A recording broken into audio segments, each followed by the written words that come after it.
Welcome everyone to Class 1A. My name is Dylan and I'm going to be your substitute homeroom teacher today. Andrew is out and about, but have no fear because it is me and James Graham with you today. What's up, James? What's up, man? How you doing? I'm doing pretty good. I like these intimate episodes, just two of us, the D-Gen duo as we like to say. Yeah, that's what we call ourselves. That's what we're known by. We haven't done anything like overly degenerate in a while. I feel like we're more degenerate when Andrew's around, like on purpose. But when it's you and I, it's usually like pretty tame. Yeah, it's because we're not like scrounging up for content, right? Because normally whenever we're the most degenerate, it's like, here's like a little tiny thing, make into it a whole episode, and that's where Just we usually run do with it. it. Yeah. Yeah, we just go down the rabbit hole as far as we possibly can, and then we're like, oh, it's been 45 minutes. Whoops. Like, But let's start getting into the episode because it is a good one because it is the official start. I would call it the official start of the Endeavor agency arc. Yeah, let's just get into it. But before we do, if you're listening on podcast platforms, make sure that you check out our YouTube at Class 1A.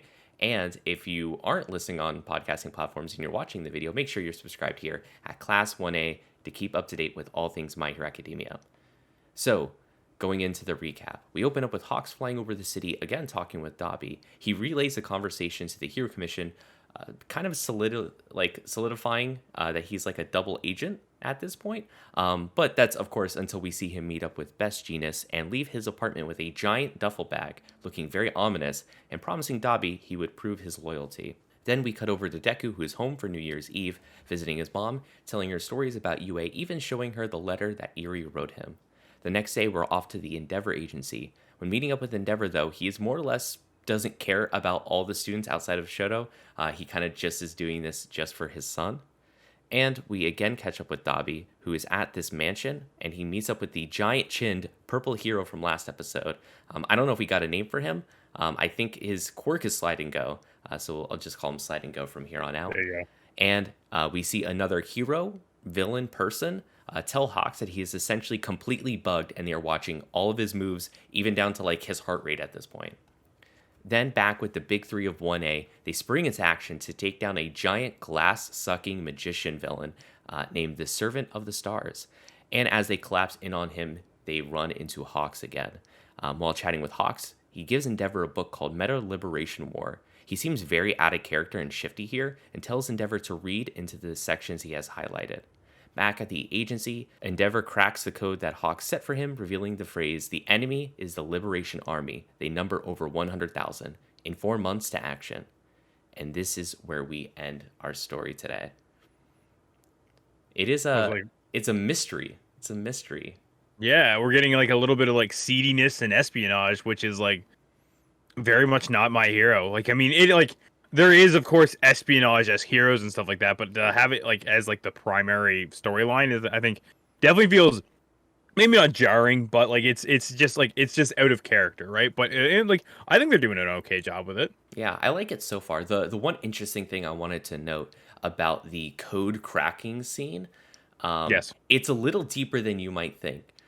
So the way that Kanji works essentially, when he said like look at the second word of all of these phrases, it's not like he's saying take all these words and they form a sentence. It's like take all of these characters and like when you take them out of their context and put them in the new context of this like sentence, they could take on a totally different meaning and like really be like a new sentence that's not even related to Okay. the other ones.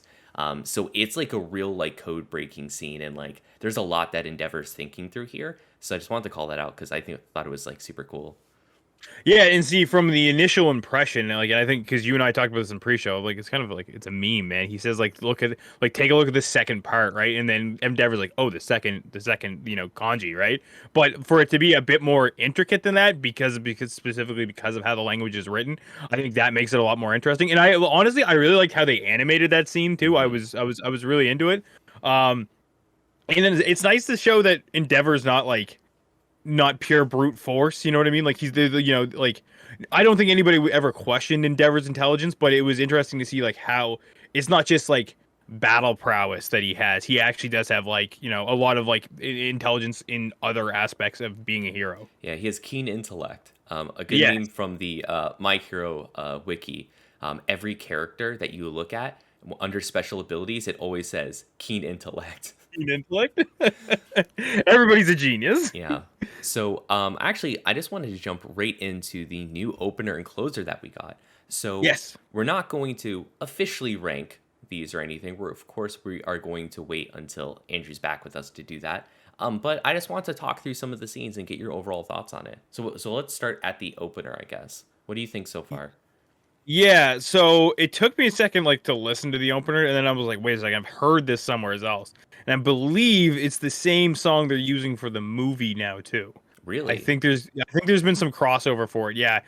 Specifically the like I think it's almost like the chorus where they say merry-go-round, which I believe is the title of the of the song, I Yeah. think. That I think has been used in some promotional trailers for the movie. I think either that or I've heard it in another anime, which is even more concerning.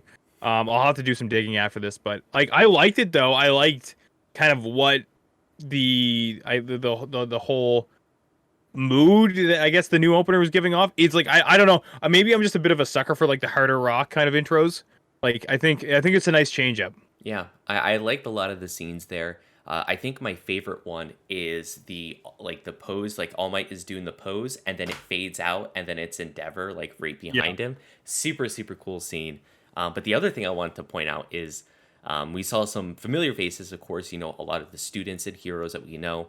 The League of Villains is back into it in some capacity because we see them there, and then we also Mm. see a new group of people Yeah. which I assume is probably related to what we're about to go into with this meta liberation war thing. I assume it is that group of people, the same group of people that Hawks is talking with at this point. Yeah, it's kind of hard not to assume because you have like an entirely new entity being introduced like, in this episode alone. You like and now you have this one character who was communicating with Hawks that was basically saying that he's monitored. He is a part or like that like you can kind of see the same figure. You can like, you can make the connection that he's in that like new gaggle of characters that we're introduced to in the opener. Basically he's the only one I think we've had any exposure to. Um I don't even know if like did you see the slide and go guy in the opener? I don't No, think he is. no, I don't think he is. I don't think he was there. Um, Okay. so not sure how much more we'll get of him from here. Yeah. But yeah, so I thought that was kind of interesting and like a little sneak peek at least into like what's coming up in the next couple episodes, I would assume. Yeah. But yeah, I mean overall, I liked it. I thought it was good. It was a little like it's a little edgy in places, A little bit. Yeah. which is pretty funny. And for all the manga readers out there, I don't know if you can spot them, but there is a couple scenes of where they're just direct rips from some of the volume covers. So next time Oh, I you're didn't. watching, just be on the lookout for that. It's like a fun little Easter egg for you to take a look at. And what about the That's ending? awesome. I didn't know how I felt about the ending. I like the ending definitely didn't like I like as endings rarely resonate with me as well regardless, but I found this one was pretty flat. It was really heavily Hawks influenced too. Like I mean, Yeah, which is weird. I mean, Hawks seems like he's the main character right now. That we're going to be getting a lot of Hawks, but like that was strange to me because I think Deku's it's just still the main character. So I would yeah. that's just it, yeah. And like I mean, it plays off the like Endeavor Hawks like dynamic too, like a little bit, which I like. I'm glad that like as much as I like loved All Might as like a like as the symbol of peace and all that stuff. It's really nice to have these other characters that have these weird dynamics where like Hawks like legitimately looks up to Endeavor, and you Mhm. kind of see it played out that way. And of course they always I find their go-to representation of that of course is Hawks as a kid having his Endeavor doll. Like I mean, and like I get like choked up every time I think of that interaction because you have such a powerful like next blooded here like the new blood coming up um you know and his literal like mentor being or like inspiration being the guy like right ahead of him, right? So Yeah. I like that is such a nice thing that I think they've really manifested out of like almost nowhere. Yeah, and I think it's an interesting part of the story because not only from the Hawks perspective, but like a lot of people are looking up to Endeavor at this point, for better or for worse of, how terrible Endeavor is as a person. People are still Hmm. looking up for him for, guidance as like the number one hero right now, or even like All Might telling Bakugo he needs to look towards Endeavor because it would be good for him, which totally makes sense, right? Like their personalities are similar in the fact of like they're very like hot-headed, no pun intended obviously, but Nice. he needs to kind of like curb that a little bit and like channel it into like being a hero. And I thought that was really interesting that like everyone is like looking towards this character who is like extremely flawed as an understatement. Is extremely Yeah, flawed, but still like pushing things forward. and that's just it. Like, I mean, I feel like the public image of Endeavor is always, very like I don't want to say like oh he's brash, you know what I mean? Like as far as like pro heroes go, like I mean he's a little rough around the edges, not big in PR stuff like that, right? But like nobody really knows like how horrible of a person Endeavor, was capable of being. And like, I mean, we've talked about this theme like time and time again that he's trying to like redeem himself, especially with his son and everything like that, right? But like, you have this entire basically society looking up to this one guy who has like a laundry list of issues, right? So it's so interesting to see and like kind of how he's handling it because I think credits where credits due. Endeavor's doing an okay job, but not like cracking under the pressure. He's got a gnarly ass scar now, which I think I like. It makes me like casual Endeavor so much more. Like when he picks them up in the bus, like it's just a Yeah. good look. But yeah, so I thought the ending was mid, very mid. Yeah, very mid. I think a mid's Yeah. fair. I didn't detest it or anything like that. There's definitely worse ones out there. Yeah, but let's switch gears a little bit and talk about the next. I don't know. I think it's gonna be a pretty big subject, and that is the sidekicks of the agency and just how much we all love Burning and how great she is. Burden's pretty great. Burden's like just like the embodiment of what you'd expect an Endeavor sidekick to be. Like Yeah. she's the poster child. I just hope we get like more banter between her and Bakugo because that was pretty good. I really like that. And I don't know. It's really interesting. So the thing I want to dive into here is just like how it functions, like as an organization of having that many sidekicks. It's essentially like an entire police force essentially for this area. Yeah, and it really makes you wonder how this setup kind of coexists with like the actual police because you have an agency that literally is fully capable of policing maybe to better effect than the actual police force and all ruled by like one guy and it's all privatized like these like Endeavor's agencies basically could be Blackwater, you know what I mean? Yes. Like No. Yeah. Literally. so it's such a crazy setup to me, and like it makes me wonder like is Vernon like the head supervisor because she's like the primary sidekick? Like is there tiers to management like or is it just all Endeavor and then down? They have dispatchers like They have very clearly like sidekicks who aren't. They might not even have quirks or quirks that aren't even hero quirks. They're literally just there as support. yeah, it's so it's cool because I think this is the first time we've ever just actually seen a big agency. Like I mean I think the second largest agency I think we've seen is maybe Gunheads way back in the day. Like where he did have like well I mean okay and then we have Gang Orca too but like we haven't actually seen how Gang Orca's organization works. We just know he has like a slew of henchmen. Yeah. And I uh think one like interesting thing that happens in anime all the time that I think we need to like I call out a little bit because yeah. like if you describe these in real life situations, they are just the most horrible things for society of all time because you're like literally it's like a private like incredibly strong police force that's privatized just like hanging out in the city that's more powerful than the government police, which sounds Yeah. horrible, but in the context of like this fun anime, it rules. It's kind of sick. It is super sick. It is absolutely sick, right? And like now that we've kind of gotten deeper into this, because I think this is the first time we've ever actually really talked about like agencies versus like actual police force and stuff like that. It would be nice to see the police force having maybe not like one of the heroes in like the top 10, but like actually have a government employed hero. You know what I mean? Not going through the hero like the hero agencies and stuff like that. Like Well, I think we actually do. I think that's what the Hero Commission is. I think they're a government agency. so do these private like organizations like basically all kind of fall under the government regardless? Is that how it works? I think so. From what it seems like there is like a grander like hero like because there's the Hero Commission and they are the Yeah. governing body of all heroes. And so while the agencies aren't like branches of them, they still like report up Fall through. under them. Yeah, Yeah. so Okay. there is still like regulation behind heroes and whatnot. I think through the hero commission. Right. Okay. So yeah, I guess maybe I would just like to see like a super powered like or like like a top 15 quirked like police officer, I guess, or something like that. You know what I mean? To kind of like make the actual police force seem like they can kind of go head to head with some of these agencies.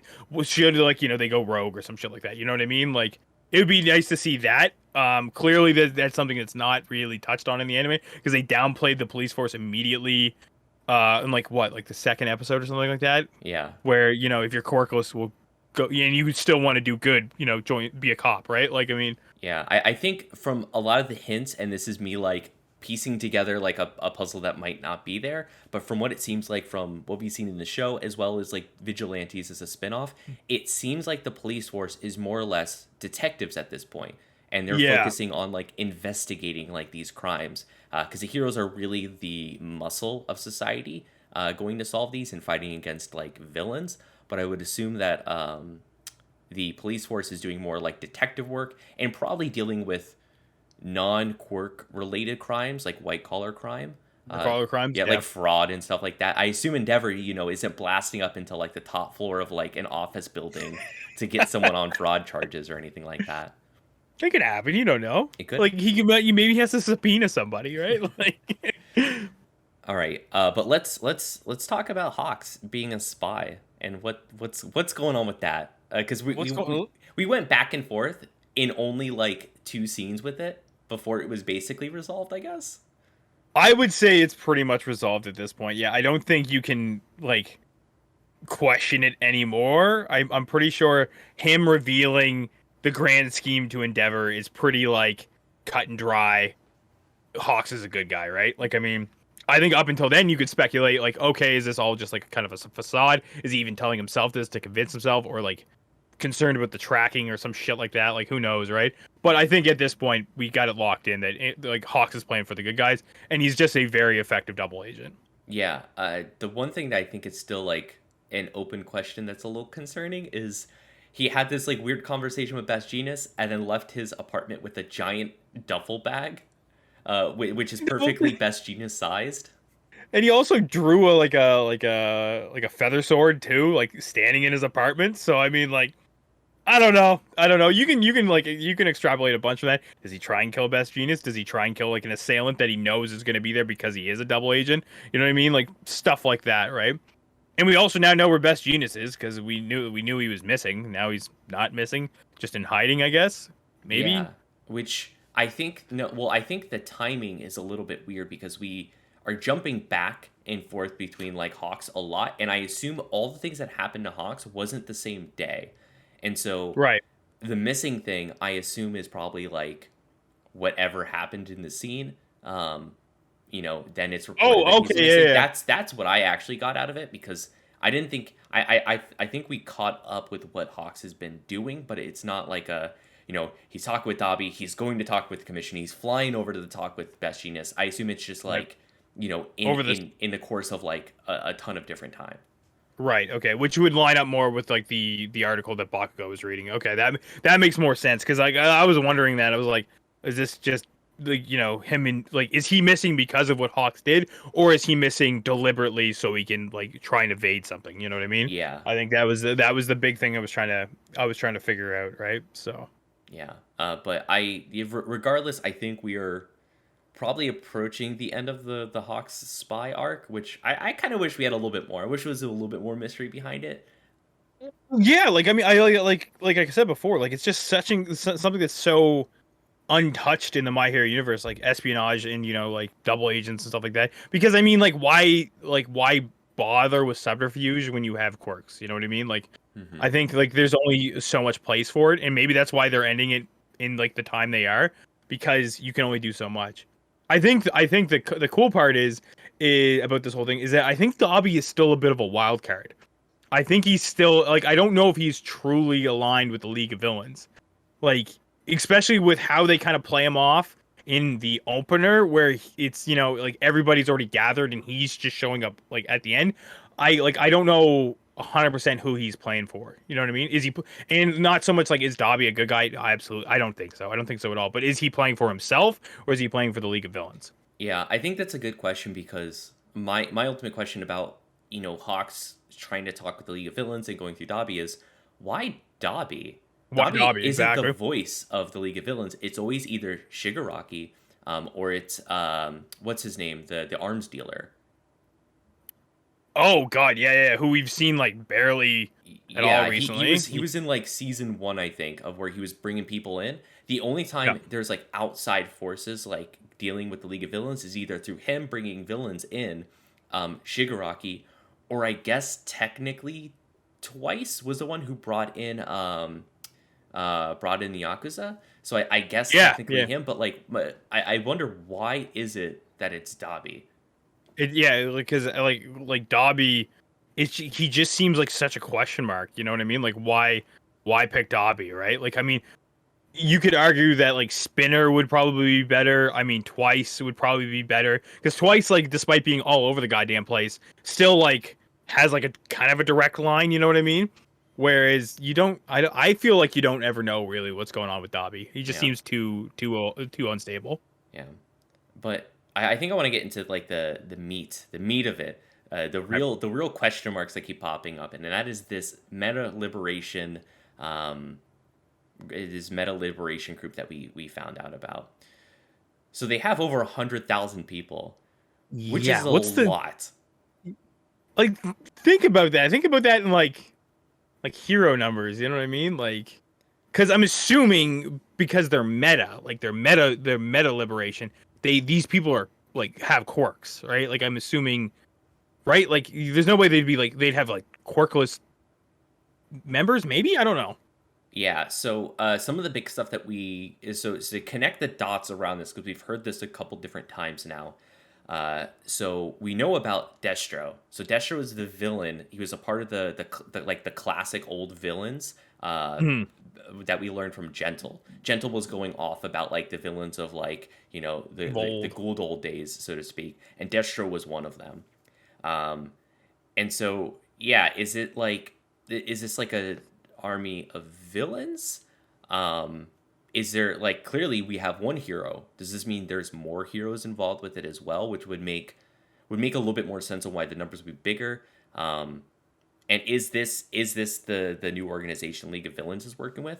Because this would make sense, right? So going back again, because we talked about this last week, back in the beginning of the season, the end of last season, where Hawks was like, "Oh yeah, there's Nomu everywhere."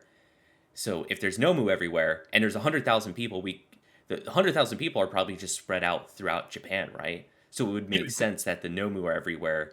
These group are everywhere. So that's probably like where the numbers are coming from.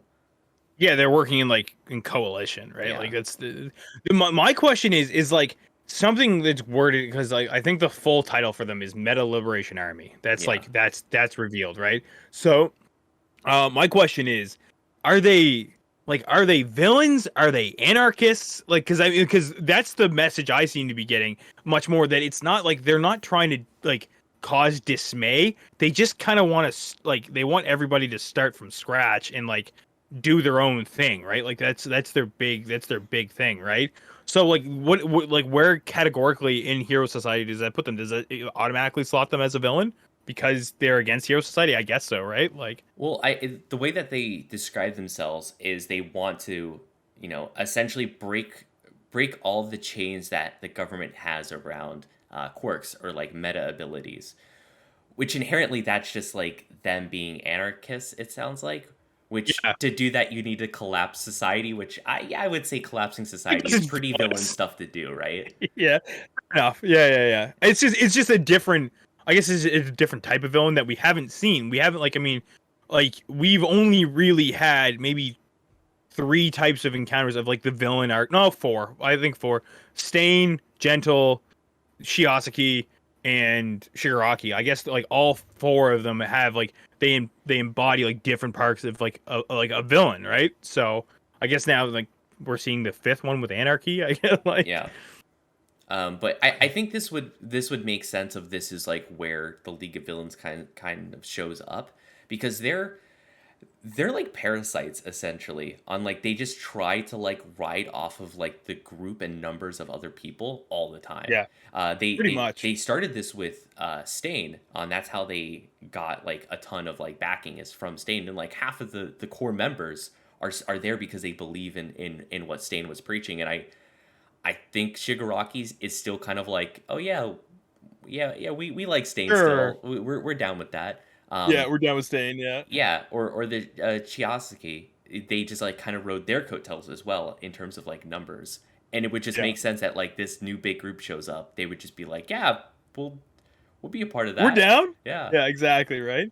And like, I mean, you even see this now. Like, I know we really walk a thin line whether or not we want to call the movies canon. I know sometimes they get canon, sometimes they're not. But you even see this in the second movie with Shigaraki and Nine too, where like we're like, Nine's like basically dying, and Shigaraki's like, haha, like you did, you found out stuff that I needed you to find out for me. You know what I mean?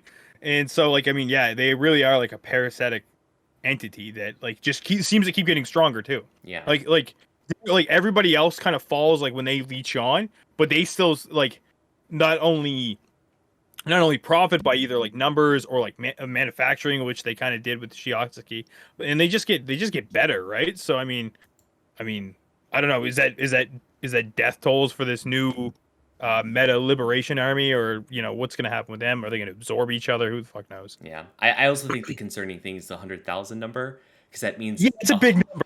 100,000 people are gonna either die or get thrown in jail at the end of this, which is like, how do you even like begin to jail and police that amount of people at once, right? Well, assuming with like decent quirks too, right? Like that's the other thing. Yeah. It's one thing to jail a normal person or somebody who has like quirk that doesn't really do that much, but like as we've seen, you have to take special precautions depending on the quirk, right? So like, I mean, now you have 100,000 of that. Like, I mean, have fun, man. Yeah. Like, some people are dying. People gotta die, right? Like, All right. Is there anything else that you want to touch upon before we wrap this up? I had something and I can't think of it now. You'll hear from me on like on the podcast Twitter. I'll start like, but it'll come to me and I'll just start spamming about it. All You ready right. for that? So then let's get into the Plus Ultra Award. For those not initiated, the Plus Ultra Award is every single week we pick someone who went beyond, who went plus ultra in this last episode. Who do you think went plus ultra, James? Who's your pick? We got a coin flip, man. This is a coin flip episode, It's tough. It's a and tough one. it is tough. And you know what? I think I gotta say Hawks. Like I have to. Like he's played the double agent role perfectly. He hasn't got his lines crossed. Like I mean, still very true to his values, despite making it very evident that to either side that he's playing for them. You know what I mean? So I think, yeah, I think it's got to be Hawks. Endeavor is like a really close second though. To find out that he knows how to press X for doubt. So I mean, I think he's up there, but I think I got to give to Hawks. Yeah, I think that's a really good choice. And over the past couple weeks, I've been really thinking, and I think Andrew's gotten to me. And I don't know. When I read that letter, I thought that Erie had to get it because of that wonderful. God. No, of course, it is Hawks. Of course, Hawks gets it. Yeah, he's doing the double agent thing. It's really good, and he hasn't dropped it anywhere so far. And Yeah. he is completely like completely bugged. Like they know that like he got nervous because he almost checked out the wrong coffee. Like this Yeah, is like real deal kind of like kind of bugging. And so the fact that he was able to navigate around that and still get a message out to Endeavor was super super impressive. Yeah, absolutely. I think Hawks is the MVP. I'm happy that we're getting so much of him because he's a good character too, right? Yeah. But with that, James, is there anything else that you want to add in before we end the show? Never let Andrew vote for Erie again. Never. Just like don't let it happen. Yeah, we're just going to not give him a vote in this in this week because he's going to say something stupid, and we'll Yeah, prevent he's that. gonna. Perfect. All right, everyone. Thank you so much for watching or listening. Class 1A is the place to be if you're a My Hero Academia fan. We go over the main manga, we go over the main manga, the anime, even Vigilantes, and a ton of other stuff. So make sure that you're subscribed, and we will see you all next time.